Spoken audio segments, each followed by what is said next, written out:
Cambridge local heading out of the Colgate Factory. It's going to get onto the old Pennsylvania Railroad right-of-way near Byesville, Ohio.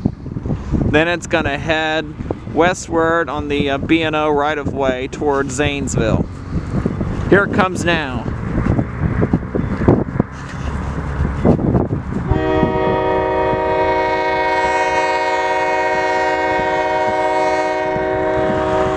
What an idiot! He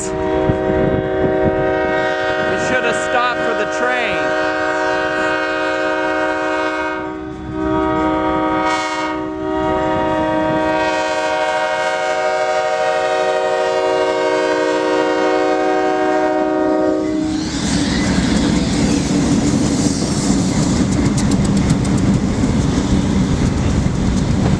There's a locomotive on the other end, so that way the eastbound locomotive can either stay on or cut off, so that way the west end engine can take the train to Zanesville.